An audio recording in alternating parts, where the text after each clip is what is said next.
ಎಲ್ರಿಗೂ ನಮಸ್ಕಾರ. ನಾನು ನಿಮ್ಮ ವಿನಯ್. ಮೊದಲನೇದಾಗಿ ನಿನ್ನೆ ಎಪಿಸೋಡಿನ ನಂದಗೋಕುಲ ಸೀರಿಯಲ್ನಲ್ಲಿ ವಲ್ಲಭ ಅವರು ಗಾಡಿನ ಕಳ್ಕೊಂಡು ಬಂದಿರ್ತಾರೆ. ಆವಾಗ ಅವರ ತಂದೆಯವರು ಸಿಕ್ಕಾಪಟ್ಟೆ ಬೈತಾರೆ. ಆ ಒಂದು ಒಂದಿಗೆ ನೊಂದು ಅಳ್ತಾ ಇರ್ತಾರೆ. ಆ ಒಂದು ಕಾರಣಕ್ಕಾಗಿ ಅವರ ಫ್ಯಾಮಿಲಿ ಕೂಡ ಎಲ್ಲ ಸಮಾಧಾನ ಮಾಡ್ತಿರ್ತಾರೆ. ಆದರೆ ಇವತ್ತಿನ ಎಪಿಸೋಡ್ನಲ್ಲಿ ಬಹಳ ಒಂದು ಏನಪ್ಪ ಅಂತಂದರೆ, ವಲ್ಲಭ ಅವರಿಗೆ ಅಮೂಲ್ಯ ಅವರು ತಿಂಡಿನ ತಿನ್ಸೋಕ್ಕೆ ಹೋಗಿರ್ತಾರೆ. ಆದರೆ ಅವರು ಕೋಪನ ಮಾಡ್ಕೊಳ್ಳೋದ್ರಿಂದ ಇರಿಟೇಷನ್ ಮಾಡೋಕ್ಕೆ ಹೋಗಬೇಡ ನನಗೆ ಅಂತ ಬೈತಾರೆ ಅಮೂಲ್ಯ ಅವರಿಗೆ. ಮತ್ತು ಇನ್ನೊಂದು ಸ್ವಲ್ಪ ತಿನ್ನು ಅಂತ ಹೇಳಿದಾಗ ಫೋರ್ಸ್ನ ಮಾಡೋಕ್ಕೆ ಹೋಗ್ತಾರೆ ಅಮೂಲ್ಯ ಅವರು. ಆದರೆ ಆ ಒಂದು ಫೋರ್ಸಿಗೆ ವಲ್ಲಭ ಅವರು ತಟ್ಟೆನ ಕೂಡ ಬಿಸಾಕಿಬಿಡ್ತಾರೆ. ಅಲ್ಲಿ ಕೂಡ ಗೊತ್ತಾಗುತ್ತೆ ಯಾವ ಥರ ನೊಂದಿರ್ತಾರೆ ಅಂತ ಆ ಒಂದು ಗಾಡಿನ ಕಳೆದು ಹೋದ ಮೇಲೆ.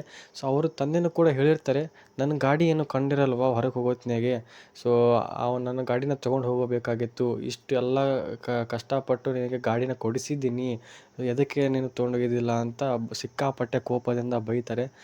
ಆ ಕಡೆ ಎಲ್ಲ ಪ್ಲ್ಯಾನ್ ಮಾಡಿ ಗಾಡಿನ ಕಳ್ಳತನ ಮಾಡಿರೋದು.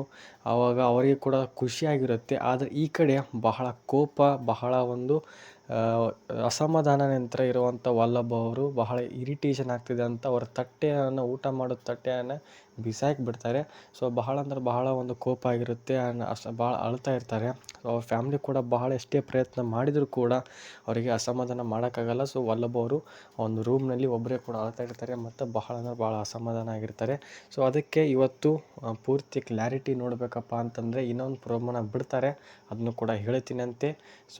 ಇವತ್ತಿನ ಒಂದು ಎಪಿಸೋಡ್ ನೋಡಿ ರಾತ್ರಿ 9 ಗಂಟೆಗೆ ನಂದಗೋಕುಲ, ಸೋಮವಾರ ನಂತರ ಶುಕ್ರವಾರ ಹೇಳುತ್ತಾ ಫ್ರೆಂಡ್ಸ್, ಬಾಯ್ ಎಲ್ರಿಗೂ. ನಮಸ್ತೆ ಆ್ಯಂಡ್ ಸಬ್ಸ್ಕ್ರೈಬ್ ಮಾಡ್ಕೊಳ್ಳಿ.